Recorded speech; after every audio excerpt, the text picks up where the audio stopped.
Okay.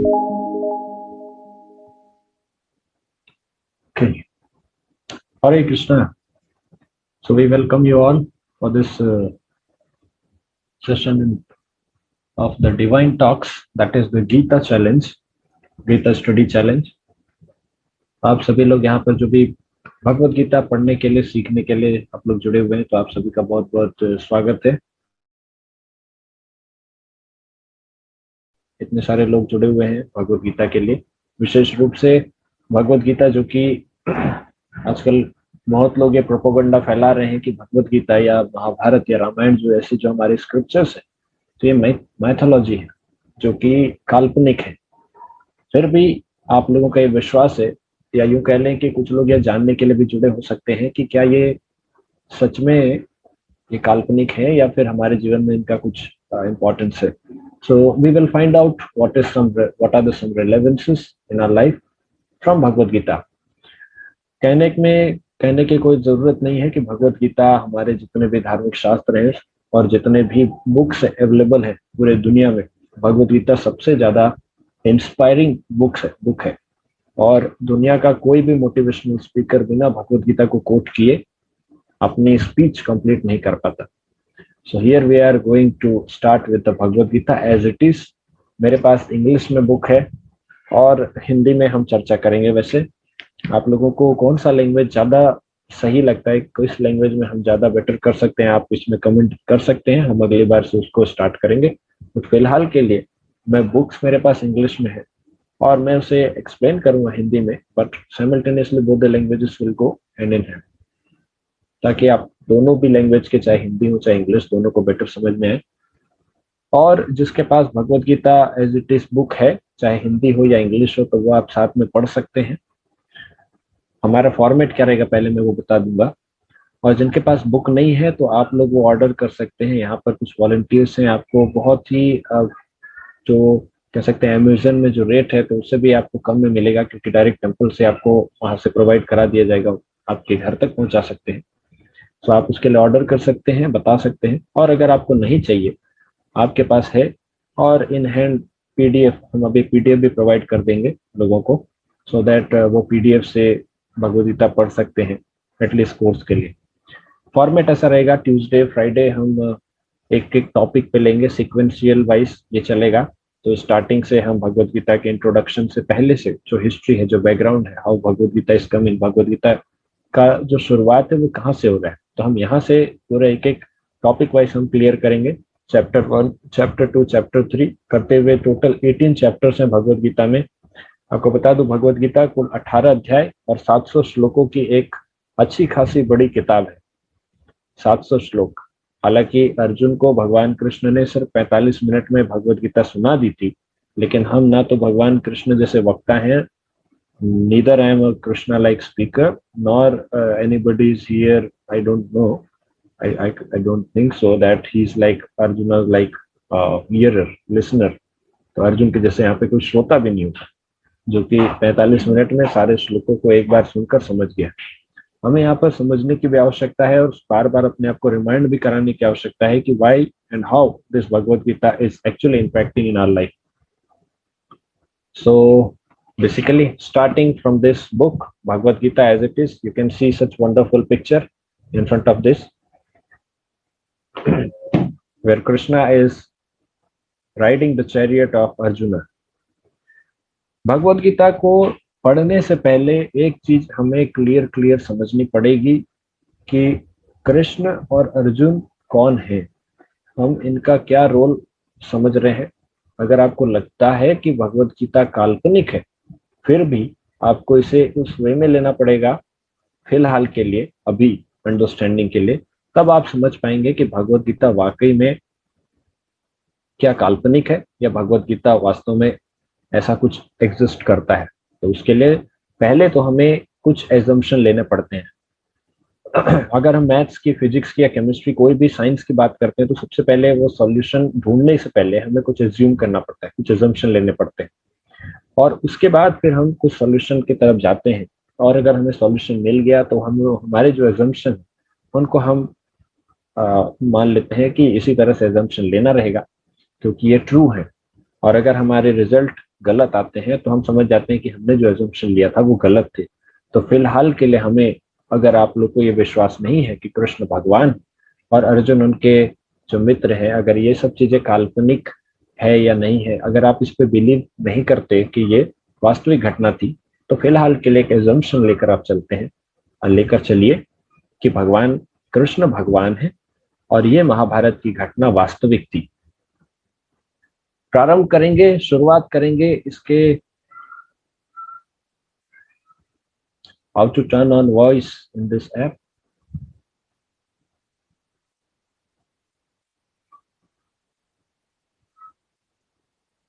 Okay, somebody can help Aryan. तो शुरुआत करेंगे भगवत गीता के इंट्रोडक्शन से कि भगवत गीता वास्तव में ये क्या है। क्या हम लोग भगवत गीता के बारे में चर्चा कर रहे हैं। We are discussing about Bhagavad Gita very nicely, sitting at our own places, at our own comfort. कोई पंखे के नीचे बैठा है, कोई एसी के नीचे बैठा है, बढ़िया आराम से कमरे में हम बैठकर क्या कर रहे हैं, भगवत गीता के बारे में चर्चा कर रहे हैं। But the actual Bhagavad Gita was not in that scenario.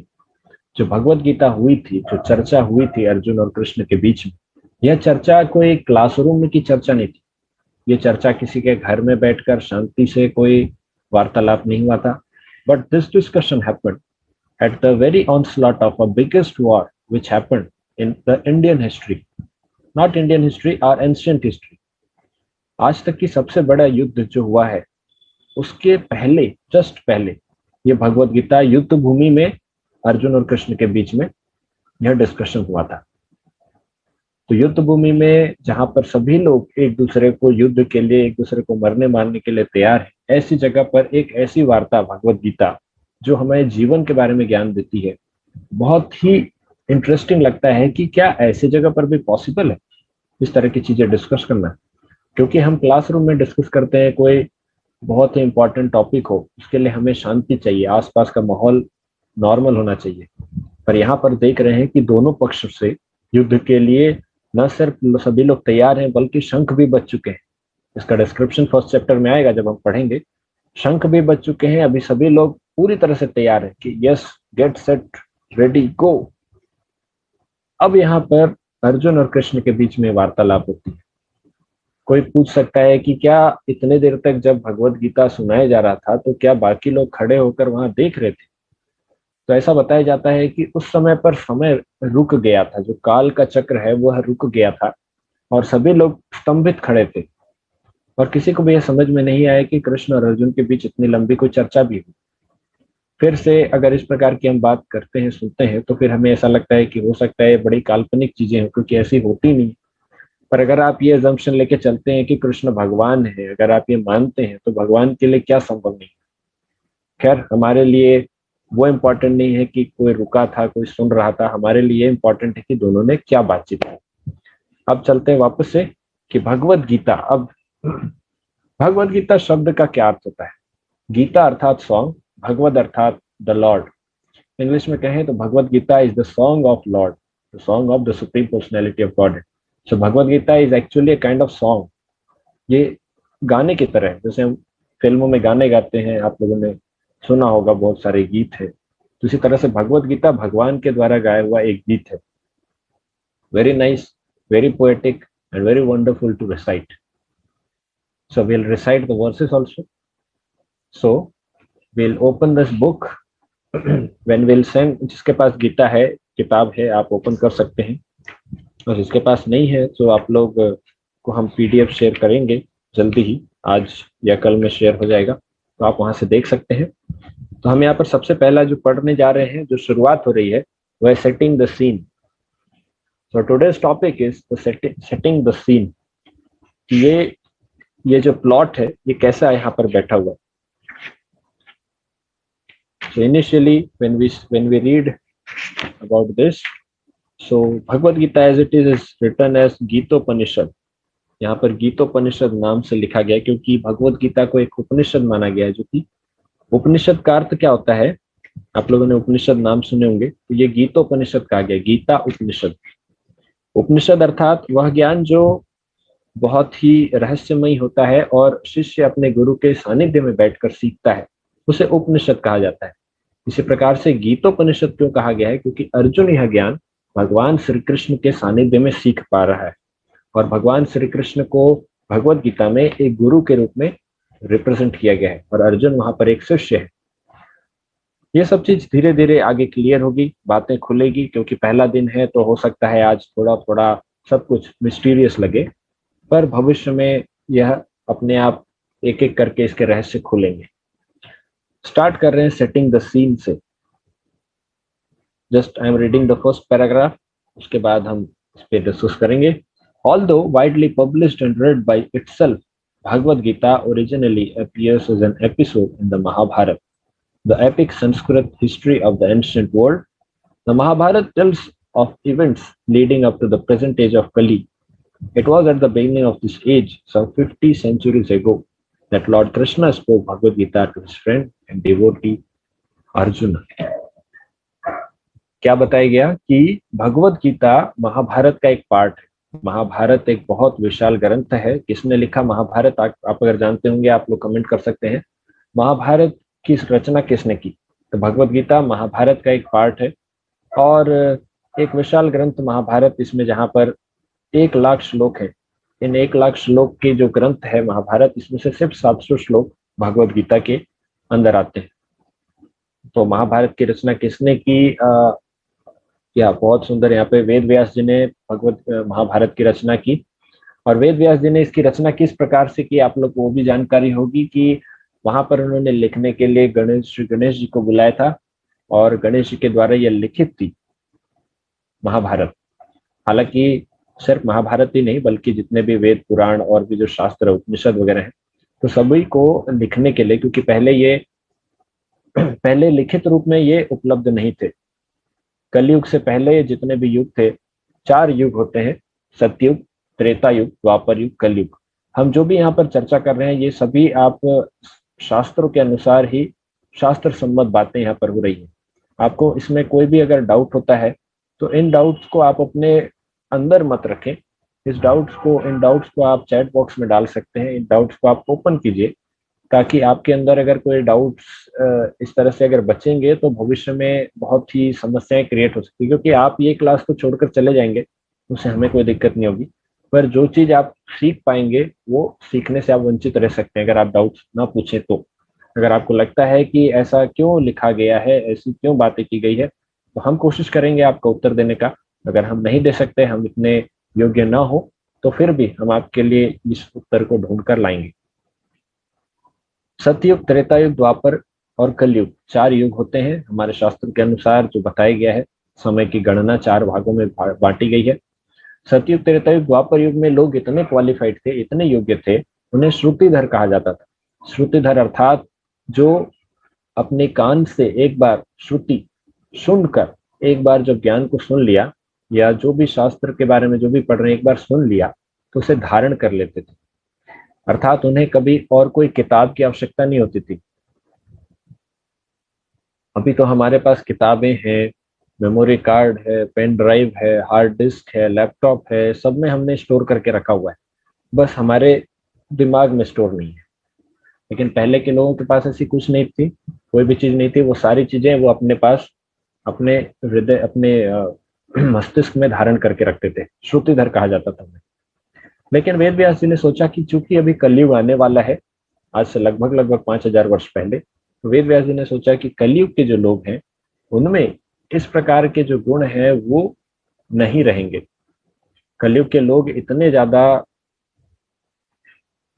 उनमें कंसंट्रेशन, इतना ज्यादा उनमें एकाग्रता तो नहीं होगी, इसीलिए वो कुछ भी सीखने के लिए उनको बार बार चीजें बतानी पड़ती है।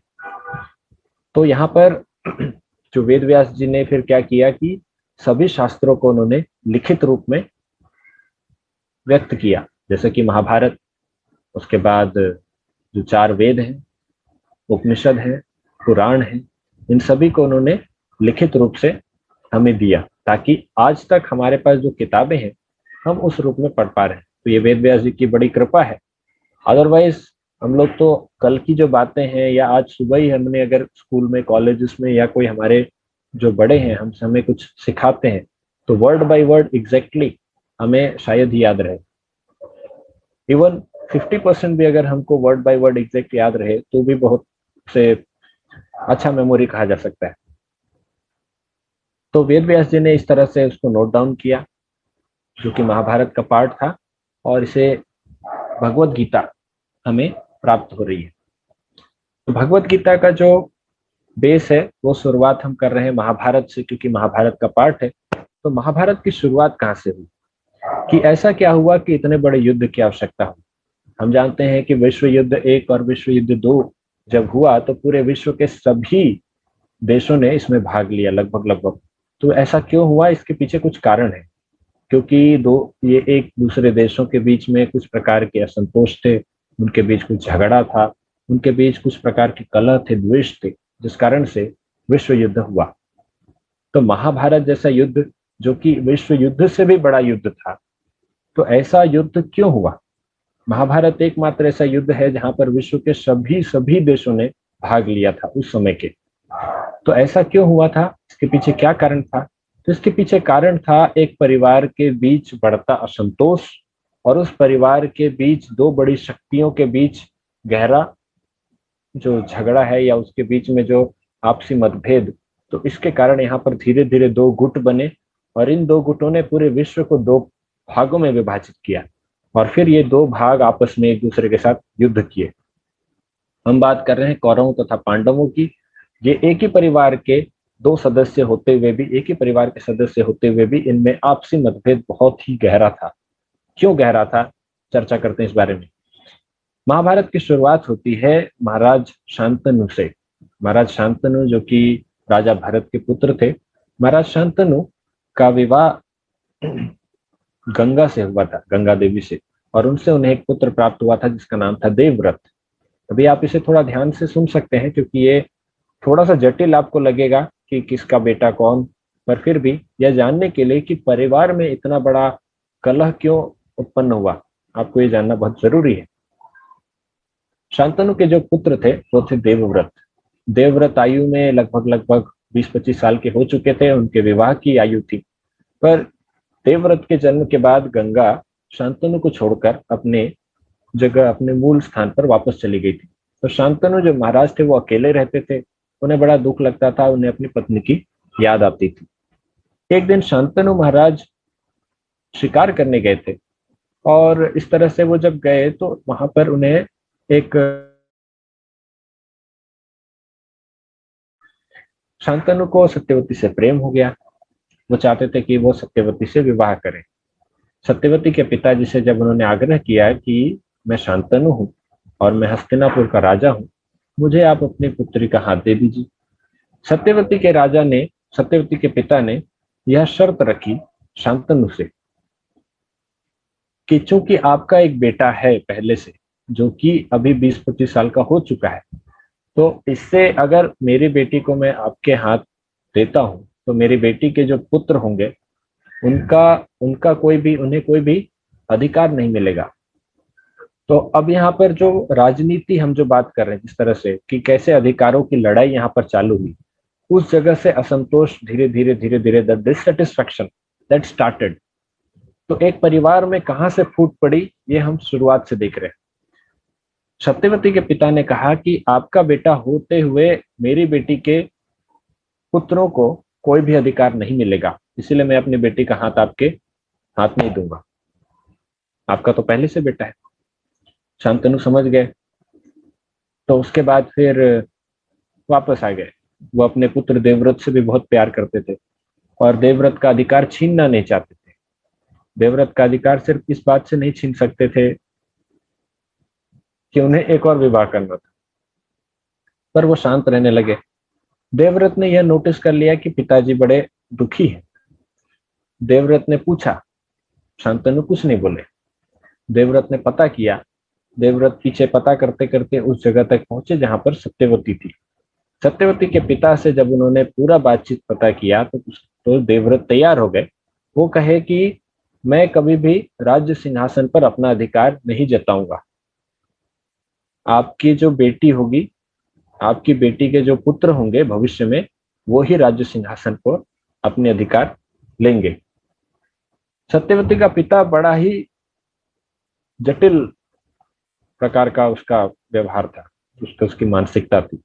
उसने कहा कि देवव्रत, तुम तो राज सिंहासन पर अधिकार नहीं जताओगे, लेकिन तुम्हारी आने वाली जो संतान है उनका क्या? तुम उनके लिए तो अभी से प्रतिबद्ध नहीं दे सकते।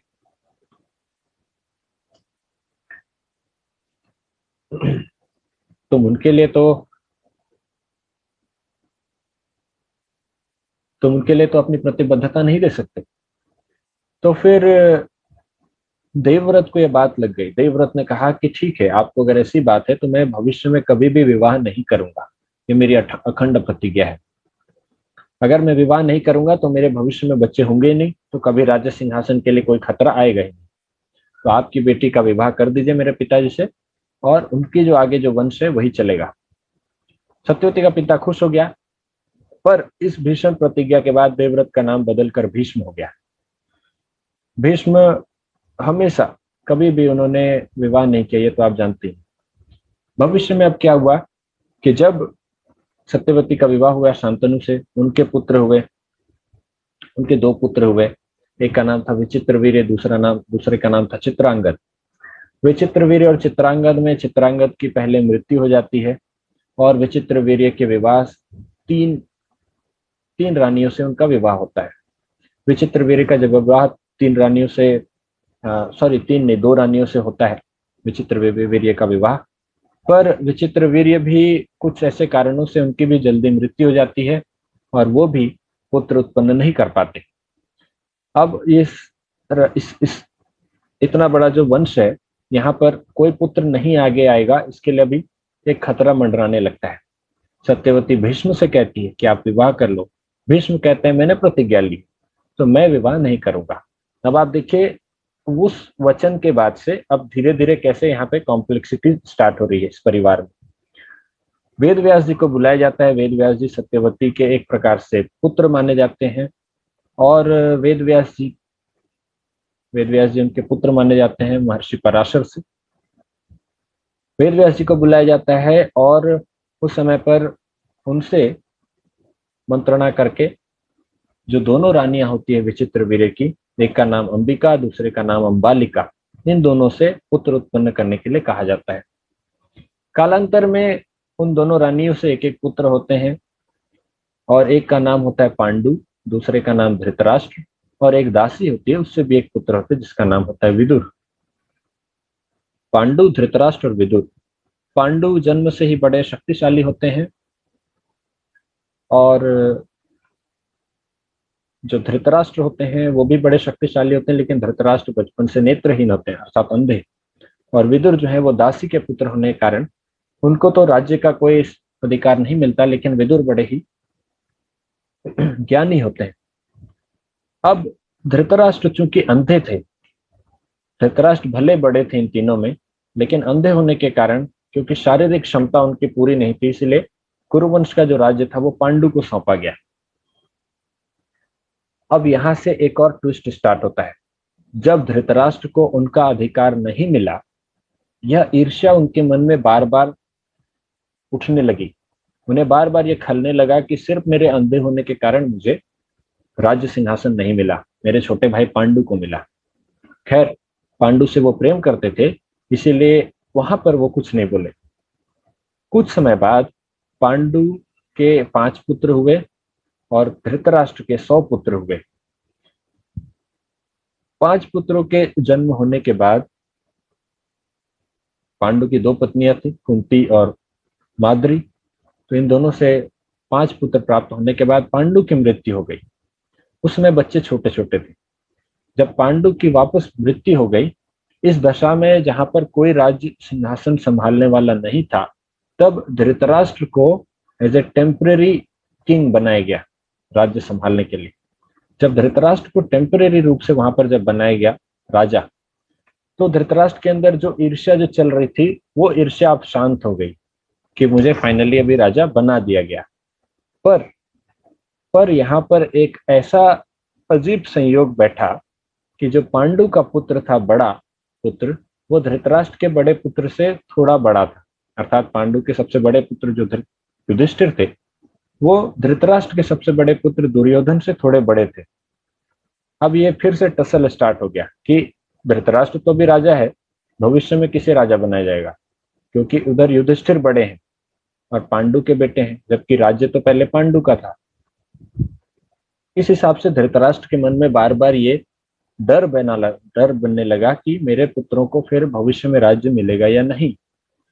अधिकारों की ये लड़ाई कहाँ तक आगे तक बढ़ी, ये हम सोच सकते हैं कि जब कौरव और पांडव एक साथ फिर रहने लगे पांडु की मृत्यु के बाद, कौरव सदा ही ईर्ष्यालु किस्म के उनकी जो मानसिकता थी, और वे सदैव पांडवों को हानि पहुंचाने का सोचते रहते थे। कई बार उन्होंने प्रयास किया पांडवों को मारने का, पर सफल नहीं हुए। धीरे धीरे एक ऐसा समय आया, सभी बड़े हो गए, धृतराष्ट्र के मन की कुटिलता बढ़ती गई, धृतराष्ट्र के मन में अपने पुत्रों के प्रति मोह बढ़ता गया, और उनके पुत्रों के मन में पांडवों के प्रति ईर्ष्या और द्वेष बढ़ता गया। एक ही परिवार होते हुए भी दोनों, पांडव और कौरव, कह सकते हैं एक अपने अपने चचेरे चचेरे भाई थे ये दोनों, फिर भी इन दोनों में इतना ज्यादा फूट था, इतना ज्यादा कला था कि ये अपने आप को इतना ज्यादा कला था कि ये कभी भी संभाल नहीं सकते थे एक दूसरे को साथ में रहना। अब यहाँ पर एक और व्यक्ति की एंट्री होती है इस पूरे जाल में, जिसका नाम था शकुनी। शकुनी के आते ही जो कौरव थे वो और ज्यादा इस प्रकार के गलत कार्यों में बढ़ जाते हैं। शकुनी उन्हें सलाह देता है कौरवों को कि पांडवों को हम जुए खेलने के लिए बुलाएं, और जुआ खेलने के लिए जब बुलाते हैं पांडवों को, पांडव आते हैं और वहां जुआ खेलते हुए वे न सिर्फ पांडवों की बेइज्जती करते हैं, बल्कि पांडवों की जो पत्नी है द्रौपदी, उसकी भी भरी सभा में वहां पर अपमान किया जाता है। जब भरी सभा में द्रौपदी का अपमान किया जाता है और फिर कुछ समय बाद उन्हें 12 वर्ष का वनवास और 1 वर्ष का अज्ञातवास, कुल मिलाकर 13 वर्षों का उन्हें वनवास दिया जाता है। तो पांडव भी यह निश्चित कर लेते हैं कि जब हम वापस आएंगे और हम भी युद्ध के लिए तैयारी करेंगे। इस पूरे 13 वर्षों में पांडव अलग अलग जगह भटकते हुए जाते हैं और युद्ध की पूरी तरह से तैयारी करने में लग जाते हैं। उधर कौरव इन 13 वर्षों में अलग अलग जगह राज्यों से, अलग अलग राजाओं से मैत्री करते हुए वो भी युद्ध के लिए अपनी जो सेना है उसको मजबूत करते हैं। 13 वर्ष के बाद जब पांडव वापस आकर उनसे राज्य मांगते हैं, तो कौरव यह देने के लिए साफ साफ मना कर देते हैं कि हम आपको राज्य नहीं देंगे, क्योंकि आपने ये राज्य तो हार दिया है और आपने वनवास की जो नियम है, शर्तें हैं, उसको आपने तोड़ दी। पांडव इस बात से मना करते हैं कि हम, अगर आप ऐसा करेंगे तो हम युद्ध करेंगे। कौरव कहते हैं हमें स्वीकार है। पांडव अपनी तरफ से भगवान श्री कृष्ण को शांति दूत के रूप में भेजते हैं। भगवान श्री कृष्ण शांति दूत के रूप में जाते हैं और उनसे सिर्फ 5 गांव मांगते हैं। कौरवों से कहते हैं कि हमें कोई राज्य नहीं चाहिए, हमें सिर्फ 5 गांव चाहिए। कौरव विशेष रूप से दुर्योधन यह कहकर मना कर देते हैं कि 5 गांव तो क्या, मैं सुई की नोक के बराबर भी जमीन नहीं दूंगा। बड़े आश्चर्य की बात थी कि कम से कम 5 गांव में मामला सुलझा लेना चाहिए, इतने बड़े युद्ध की आवश्यकता नहीं होती। पर फिर जब इस प्रकार की जो बातें भगवान श्री कृष्ण को कही जाती है, भगवान श्री कृष्ण कहते हैं अब तो युद्ध अवश्यम भावी है, युद्ध तो होगा, अब इसके परिणाम से आप लोग पीछे नहीं हट सकते। So battle is final and now we can't do anything. रणभेरी बच चुकी थी, दोनों तरफ से टीम खड़ी है, जैसे क्रिकेट में होता है, टॉस हो चुका है, सब कुछ हो चुका है, दोनों तरफ से जो सेनाएं हैं वो तैयार है, बिगुल बज चुका है, शंख बज चुका है, शंख बजने लगा। और इस शंख बजने के बाद पांडवों की तरफ से उनका जो प्रधान एक सैनिक था, क्या कह सकते हैं कि एक प्रधान व्यक्ति था, वो था अर्जुन, क्योंकि he was a very special man Arjun. और अर्जुन से ही कौरवों को विशेष रूप से डर था, क्योंकि बाकी सभी तो, अर्जुन और भीम के अलावा बाकी सभी तो सामान्य ही थे। अच्छा, युद्ध से पहले सभी लोग, दोनों पांडव, कौरव तथा पांडव दोनों पक्ष पूरे विश्व में अलग अलग राजाओं के पास जाकर आप हमारे साथ आइए, आप हमारे साथ आइए, इस तरह से वो अपनी अपनी टीम को बढ़ाने लगे। और जब भगवान श्री कृष्ण के पास पहुंचे दुर्योधन और अर्जुन, एक समय पे एक साथ पहुंचे। कौरव के पक्ष से दुर्योधन ने भगवान श्री कृष्ण की नारायणी सेना मांगी और अर्जुन ने भगवान श्री कृष्ण को मांगा। भगवान श्री कृष्ण ने साफ साफ कहा कि न तो मैं कोई शस्त्र उठाऊंगा, न ही मैं कोई शक्ति का प्रयोग करूंगा, फिर भी अगर मुझे लेना चाहो तो ले सकते हो। अर्जुन ने बिना सोचे समझे भगवान कृष्ण को अपनी तरफ मांगा और कहा कि आप मेरे सारथी रूप में रहें, मुझे बहुत अच्छा लगेगा, आप हमारे रथ को आप गाइड कीजिए। अब युद्ध भूमि के क्षेत्र में भगवान श्री कृष्ण हाँक रहे हैं अर्जुन का रथ, और शंख बजने के बाद अर्जुन की यह इच्छा होती है कि कृष्ण मुझे आप थोड़ा बताएंगे कि सामने वाले पक्ष में कौन कौन आया हुआ है। एक ऐसा प्रश्न अर्जुन पूछते हैं जिसके बारे में किसी को कोई कोई सोचा भी नहीं रहता। क्या आपको ये नहीं पता कि आपके अपोनेंट कौन है?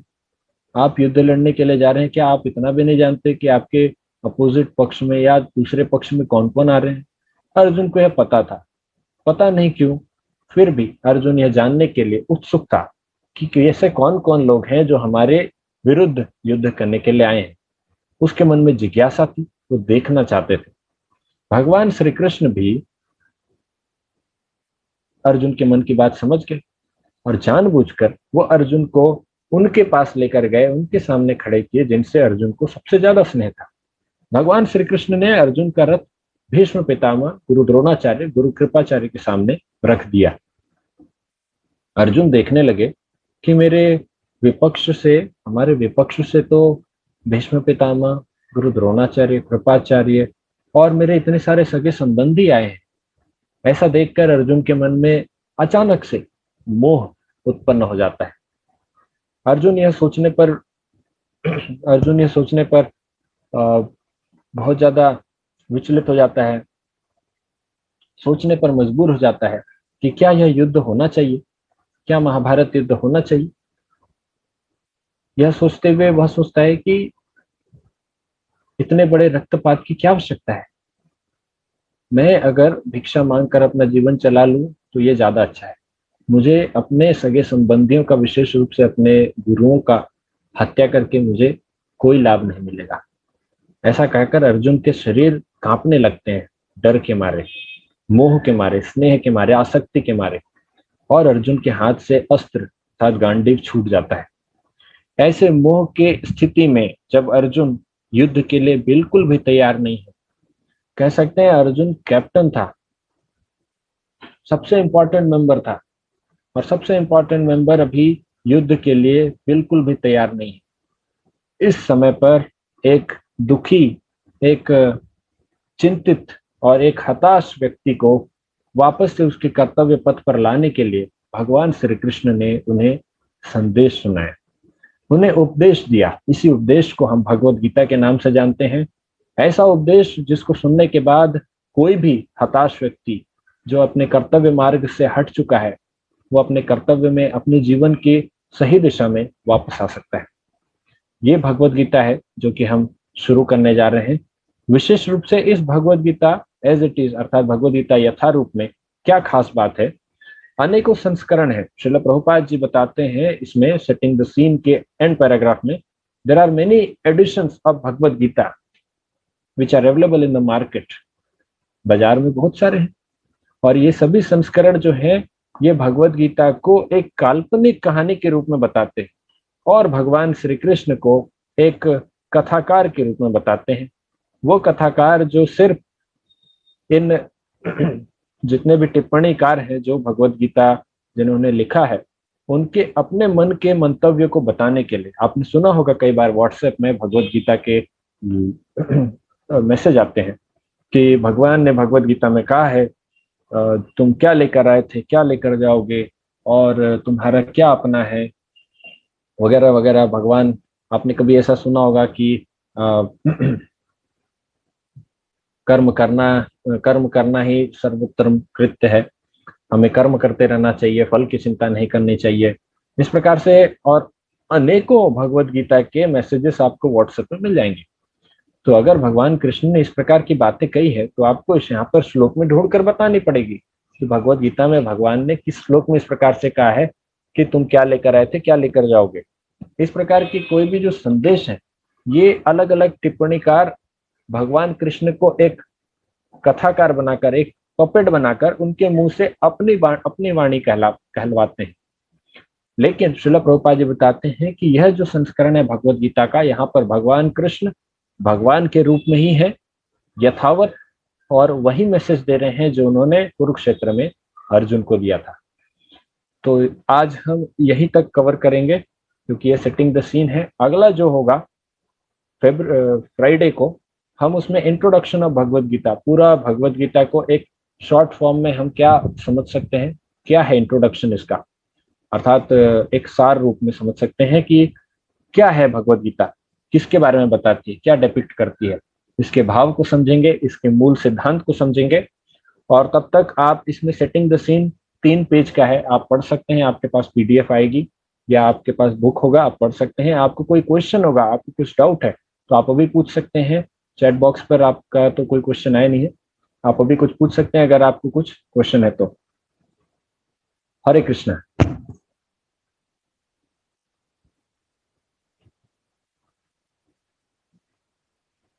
Okay, so there is a question, how many further meets can we expect?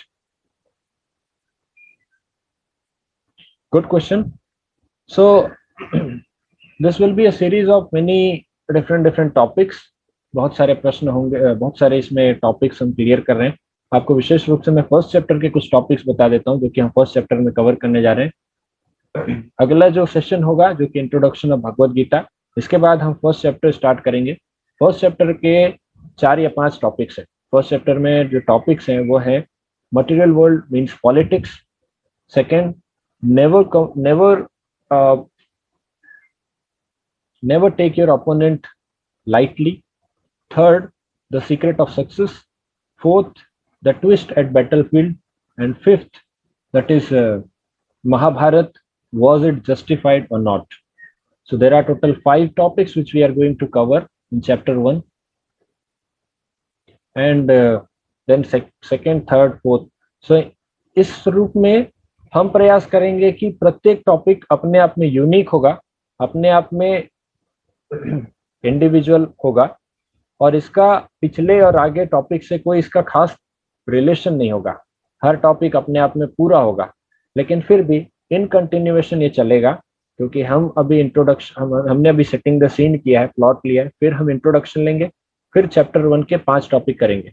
इसके बाद ये कंप्लीट होने के बाद हम चैप्टर 2 में जाएंगे। तो इस तरह से काफी मीटिंग्स इसमें हो सकती है। हम इसको प्रयास करेंगे एक कोर्स के रूप में हम बना रहे हैं, ताकि आपको भगवत गीता के हर वर्ष को, हर श्लोक को धीरे धीरे हम इसमें आगे बढ़ सके। तो फिलहाल आप जब तक इसमें जुड़ेंगे आपको अच्छा रहेगा।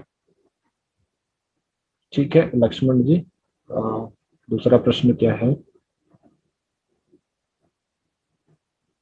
भगवत गीता क्या अर्जुन ने बाद में सुनाई, जिसके बाद वेद व्यास ने लिखी? तो वेद व्यास जी ने भगवत गीता या महाभारत कब लिखा, ये आप पूछना चाह रहे हैं, क्योंकि समय तो रुका था। वेद व्यास जी ने कैसे सुना? ओके, वेद व्यास जी ने कैसे सुना? वेद व्यास जी जो हैं वो भगवान के ही साहित्यिक अवतार है। भगवान के अलग अलग अवतार हैं, अलग अलग शक्तियों के। तो भगवान श्री कृष्ण तो भगवान स्वयं है, पर भगवान कृष्ण के या भगवान विष्णु के जो साहित्यिक अवतार हैं उन्हें व्यास देव जी कहा गया। भगवान विष्णु के जो भक्ति अवतार हैं वो नारद मुनि है। भगवान विष्णु के जो रुद्र या शक्ति अवतार है वो परशुराम है। तो इस प्रकार से भगवान के अलग अलग अवतार हैं। तो वेद व्यास जी भगवान के ही अवतार थे, साहित्यिक अवतार, और उनका पर्पस ही यही था, इस अवतार का उद्देश्य यही था कि वो सारे जो शास्त्र हैं इन्हें वो लिखित रूप में हमारे सामने रखें। इसलिए व्यासदेव जी को कैसे पता चला, ये तो बहुत आसान है, उन्हें तो पता चल ही जाएगा, वो त्रिकालदर्शी थे। यहाँ तक कि और भी जो उस समय पे ऋषि थे, पराशर ऋषि या कह सकते, या और जैसे परशुराम जी, तो जितने भी ऋषि थे, ये ऋषिगण भी त्रिकालज्ञ थे। त्रिकालज्ञ अर्थात इन्हें भूत भविष्य वर्तमान तीनों काल का ज्ञान रहता था।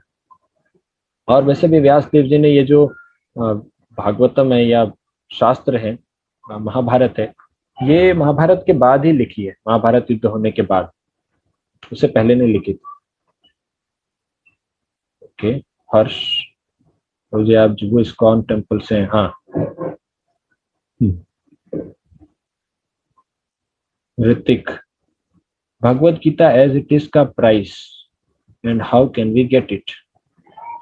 तो आप इसके लिए यहाँ पर जो आपको जो कांटेक्ट नंबर मिला था परमेश्वर और सुमित, आप उनसे कांटेक्ट कर सकते हैं। भगवत गीता एज इट इज का प्राइस हिंदी में 140 है, इंग्लिश में 170, और इसको आप घर तक भी आपके ऑर्डर घर तक पहुंचा सकते हैं।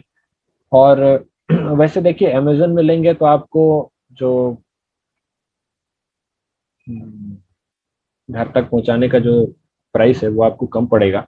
हम अगर पोस्ट करेंगे तो आपको थोड़ा महंगा पड़ सकता है, बट एनीवे आप इनसे पूछ सकते हैं सुमित और परमेश्वर से कि वो पोस्टल का किस तरह से वो लोग भेजने का करेंगे, वो आपको बता सकते हैं। कलयुग कब चालू हुआ और कब खत्म होगा। शास्त्रों के अनुसार कलयुग की जो टोटल टाइम पीरियड है वो 4,32,000 साल का है। तो अभी कलयुग पिछले 5,000 वर्ष पहले स्टार्ट हुआ है, अप्रोक्सीमेटली 5,000 साल पहले। तो अभी कुल मिलाकर 4,27,000 वर्ष इसके बचे हुए। अभी कलयुग इतना भयंकर हो चुका है 5,000 वर्षों में। आप कल्पना कीजिए कि 4,27,000 वर्ष बाद कैसा होगा संसार, how the world will be. अभी हम देखते हैं कि कितना ज्यादा एक्सप्लॉयटेशन हो रहा है, हम देखते हैं कितने ज्यादा इमोरलिटीज इस संसार में बढ़ चुकी हैं, लोग कितने ज्यादा अनैतिक हो चुके हैं, कितना ज्यादा पाप बढ़ रहा है। हम कॉलेज में, आप कॉलेज में पढ़ते हैं, आप स्कूल में पढ़ते हैं, आप जॉब करते हैं, जो भी करते हैं, लेकिन आप अपने आसपास देख पा रहे हैं कितनी समाज में गलत चीजें फैल रही है। अभी हाल ही में जो एक जोमेटो का जो केस चल रहा है बहुत ज्यादा हाईलाइटेड है। तो इस तरह से आप देखिए कि कैसे लोग एक दूसरे को ब्लेम करते हैं और फिर आप कुछ नहीं करते हुए भी आप फंस जाते हैं। तो ये तो एक छोटा सा एग्जाम्पल है जो हम सबके सामने जो चल रहा है। खैर मैं किसी को सपोर्ट या अगेंस्ट में नहीं हूँ, बट मैं बता रहा हूँ कि 5,000 वर्ष में ही अगर इतने ज्यादा प्रॉब्लम्स क्रिएट हो गए हैं तो फिर भविष्य में क्या होगा। 4,27,000 वर्ष बचे हैं।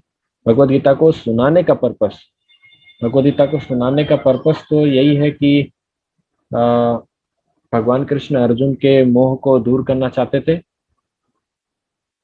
ओके, तो क्या हम सतयुगी आत्मा नहीं बन सकते किसी भी युग में। आप सतयुगी आत्मा बन सकते हैं भगवान के आदेशों का पालन करते हुए। इस तरह से आप भविष्य में आप जितना ज्यादा भगवान के हम जिस तरह से संदेश है उपदेश को पालन करेंगे तो हम ज्यादा से ज्यादा सत्वगुण में बढ़ सकते हैं।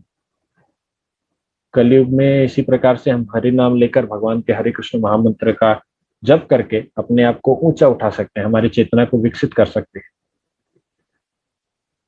राहुल जी आप कुछ बता सकते हैं कि इस सेशन के साथ साथ हम क्या कर रहे हैं, क्या करते रहें कि हम भगवद गीता के लेसन अच्छे से समझें और उनके अपने लाइफ में। बहुत अच्छा क्वेश्चन है। हरे कृष्णा कृष्णा कृष्णा हरे हरे, हरे राम राम राम हरे हरे, ये महामंत्र दिया हुआ है भगवद गीता को। आप जैसे ही स्टार्ट करेंगे तो यहाँ पर एक श्लोक दिया हुआ है, इस श्लोक का आप नियमित रूप से 5 से 10 मिनट आप जप कर सकते हैं, आपको बहुत ज्यादा बेनिफिट मिलेगा। It's very helpful in developing your concentration also, आपके स्टडी में आपकी एकाग्रता को बढ़ाने के लिए, आपके लाइफ में पीस लाने के लिए, आपको एक हेल्दी मेंटल बैलेंस देने के लिए ये बहुत अच्छा है हरे कृष्ण महामंत्र। Thank you very much. Okay, Naman wants to ask one question.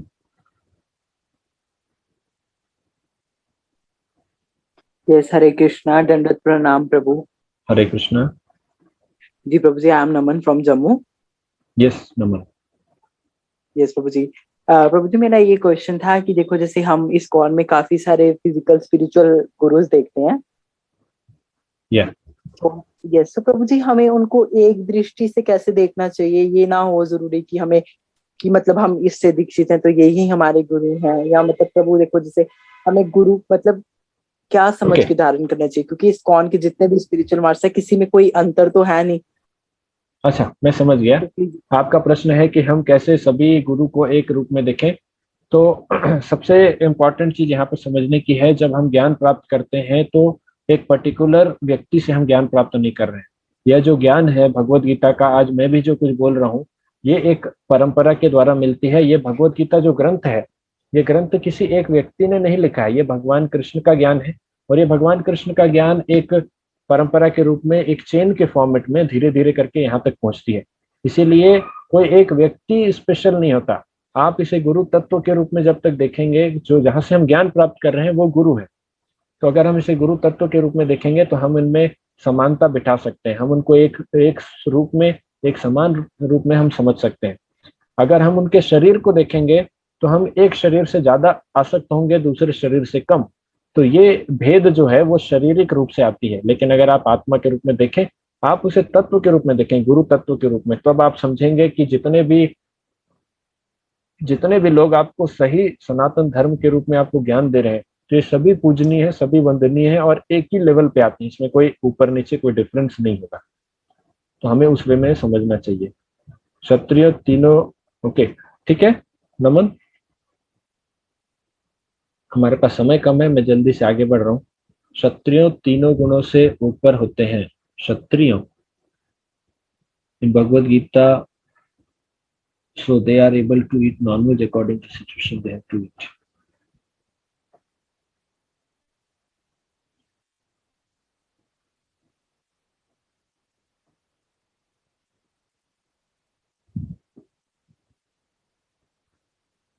Okay, Aryan is answering the question, I think. तीनों गुणों से ऊपर नहीं, तीनों गुणों से ऊपर तो नहीं होते। ये तीनों गुणों के बारे में हम भगवद गीता में देखेंगे। तीनों गुणों से परे तो स्वयं सिर्फ भगवान होते हैं और भगवान के शुद्ध भक्त होते हैं। और भगवान के शुद्ध भक्त कभी भी किसी प्रकार से ना नॉनवेज खाते हैं, ना नॉनवेज सपोर्ट करते हैं, ना ही किसी प्रकार का शिकार करते हैं। तो हम जब क्षत्रिय की बात करते हैं, महाराज शांतनु की, तो क्षत्रिय कुछ शिकार करते थे, नॉनवेज भी खाते होंगे, पर वो इस प्रकार से उनमें कोई वो कोई तीनों गुणों से परे नहीं थे। वो रजोगुण से ज्यादा लिप्त रहते थे। जो क्षत्रिय ब्राह्मण होते हैं वो सतोगुण से ज्यादा लिप्त होते हैं, पर क्षत्रिय रजोगुण से। तो ऐसा नहीं है कि क्षत्रिय तीनों गुण से परे होते हैं। Anshika, so why did the god give such stomach which can digest food? Okay, see, there are many arguments on non-veg, why veg, why non-veg, but that was not the part of today's discussion. So thank you very much for being patiently hearing, and so we stop here. And please remember today's thing. It will be there in the part of Sunday's quiz. The quiz timing will be 3 to 4 hours. 3 से 4 घंटे के लिए quiz open किया जाएगा। उस बीच में Tuesday और Friday के कुछ प्रश्न आपको वहां पर मिलेंगे। बहुत अच्छा होगा अगर आप पार्टिसिपेट करेंगे। If you win, so let's see what we can do with the winners. Otherwise we will definitely announce the name in the next session. Hare Krishna. Thank you very much. Jai Srila Prabhupada.